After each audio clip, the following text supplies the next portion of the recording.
नमस्कार. Through hole आणि blind hole drill करण्याच्या ह्या सत्रात आपलं स्वागत आहे. आता आम्ही ह्याच्याबद्दल शिकूया. आता या सत्राची उद्दिष्टे जाणून घेऊ. या सत्राच्या शेवटी तुम्ही सक्षम व्हाल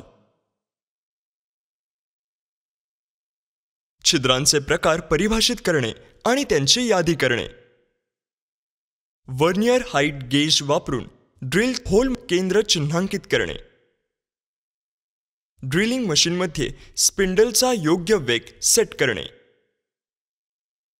रेखांकनानुसार छिद्रातून ड्रिल करणे,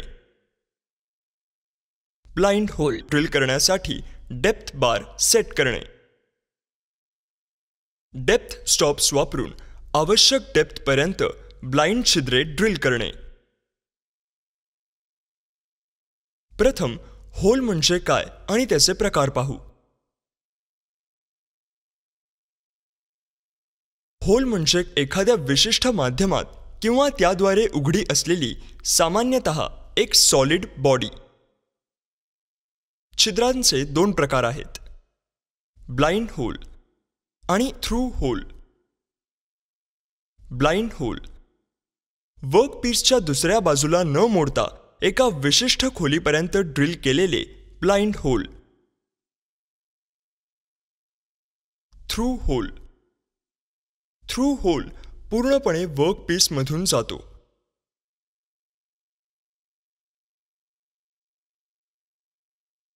आता आपण आरपार छिद्र ड्रिलिंग करण्याची पद्धत जाणून घेऊ.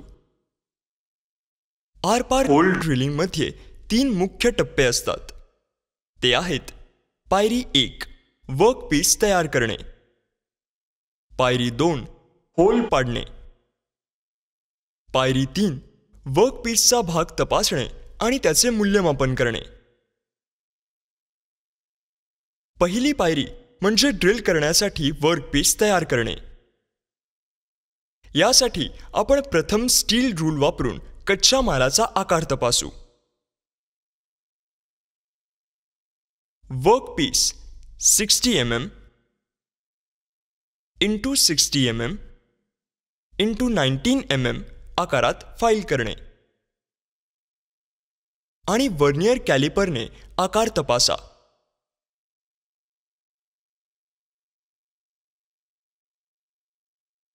ट्राय स्क्वेअरने सपाटपणा आणि चौरसपणा तपासा.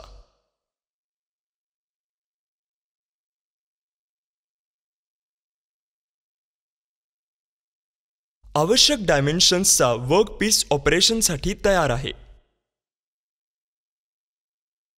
रेखाचित्रानुसार वर्नियर हाईट गेज वापरून मार्किंग मीडिया आणि ड्रिल छिद्राचे मध्य चिन्हांकित करणे. पुढील पायरी म्हणजे होल ड्रिल करणे.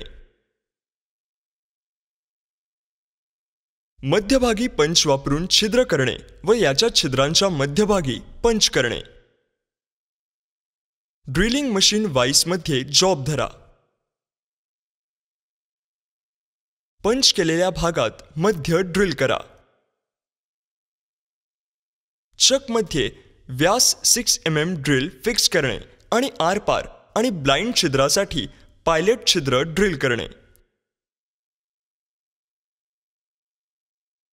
रेखाचित्रानुसार व्यास 8.5 mm ड्रिल फिक्स करणे आणि आरपार छिद्र ड्रिल करणे.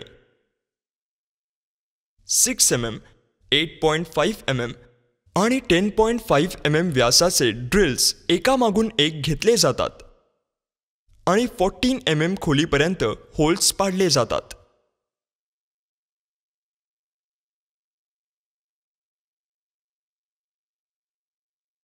आता आपण ड्रिलिंग प्रक्रिया पूर्ण केली आहे. शेवटची पायरी म्हणजे वर्कपीस तपासणे आणि त्याचे मूल्यांकन करणे. यासाठी ड्रिल केलेल्या पृष्ठभागावर फायलिंग करणे आणि डीबर करणे. वर्नियर कॅलिपरच्या मदतीने आकार तपासा. तेलाचा पातळ थर लावा आणि ते मूल्यमापनासाठी जतन करणे. आता आपण डेप्थ स्टॉप व्यवस्थेबद्दल जाणून घेऊ. ड्रिलिंग करताना ब्लाइंड छिद्रातील कटची डेप्थ समायोजित करण्यासाठी आणि छिद्रातून खोदण्याच्या बाबतीत टूलने मशीनमध्ये खोदणे टाळण्यासाठी टूल ट्रॅव्हल नियंत्रित करणे आवश्यक आहे.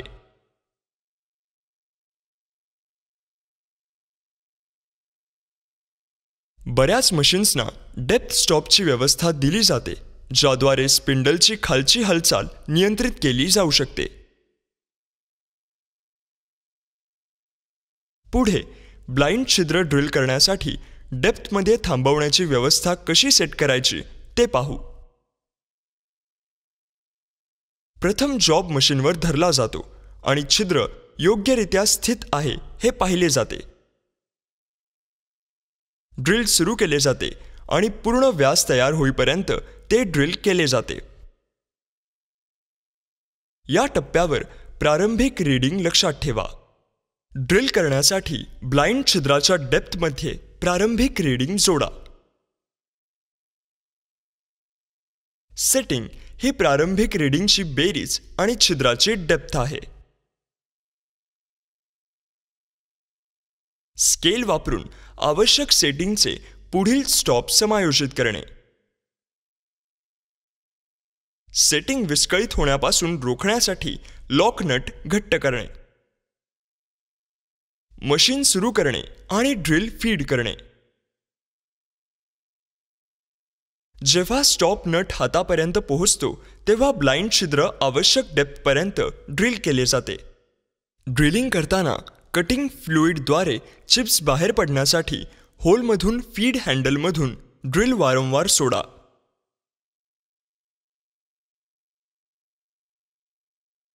चला ड्रिलिंग करताना काय करायचे आणि काय करू नये हे जाणून घेऊ.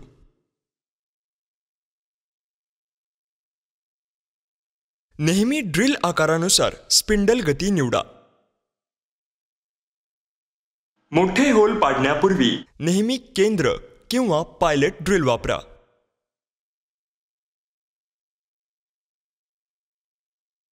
वायर्समध्ये ड्रिल कधीही घुसवू नका.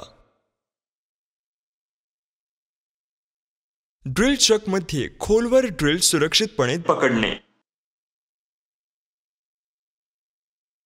स्पिंडलमधून ड्रिल चक आणि टेपर शँक ड्रिल काढण्यासाठी ड्रिफ्ट वापरा.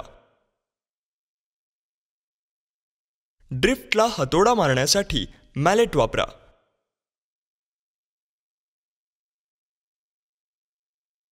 तुमच्या उघड्या हातांनी चिप्स काढू नका, त्याऐवजी ब्रश वापरा. मशीन चालू असताना वेग बदलण्याचा प्रयत्न करू नका. संक्षेप करण्यासाठी आम्ही हे शिकलो. छिद्रांचे प्रकार परिभाषित करणे आणि त्यांची यादी करणे. वर्नियर हाईट गेज वापरून ड्रिल होल केंद्र चिन्हांकित करणे.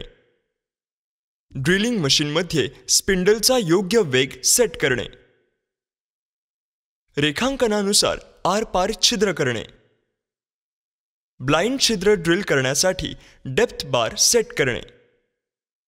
डेप्थ स्टॉप्स वापरून आवश्यक डेप्थपर्यंत ब्लाइंड छिद्रे ड्रिल करणे. तर हे होतं थ्रू होल आणि ब्लाइंड होल ड्रिल करण्याच्या बद्दल. आशा आहे की तुम्हाला सगळी संकल्पना समजली असतील. भेटूया पुढच्या सत्रात.